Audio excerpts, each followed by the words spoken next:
Баршаңызға сәлем достар, сіздермен Сабира.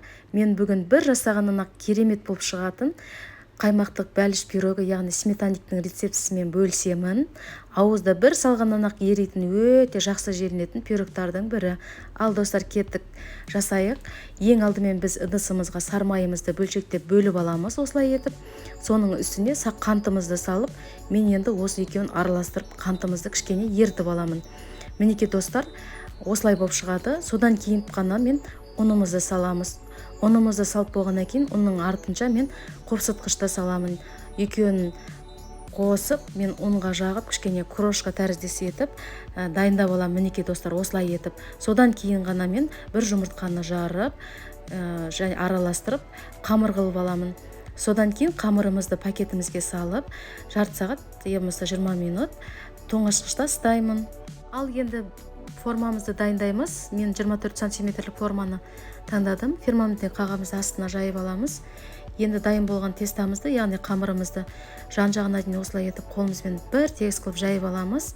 Содан кейін шанышқымен кішкене шаншып шығамыз. Енді ішіндегі салмасын дайындаймыз.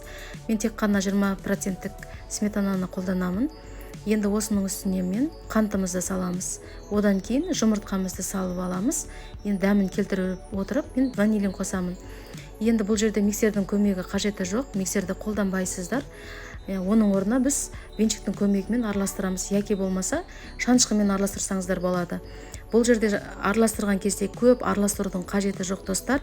5-2-6 рет қана араластырсаңыздар, өте әдемі қоймақжың бір масса пайда болады. Аппақ. Сол массамыз дайын болады. Енді біз қамырымыздың үстіне массамызды құйып аламыз. Және де 180 градус пеште пісіреміз. Пештеріңіз, менде бұл 40 минутта пісіп шықты. Сіздерде пештеріңізге қарай 1 сағатта, яки болмаса 30 минутта пісуі мүмкін. Мінекей достар, пеште өте әдемі болып пісіп жатыр. Мінекей достар, пирогымыз пісіп шықты. Енді достар, бұны сразу қалыптан шешіп алмаңыздар. Мен бұны үй температурасына 1 сағаттан кейін ғана, суығаннан кейін ғана қалыптан шешіп алдым достар.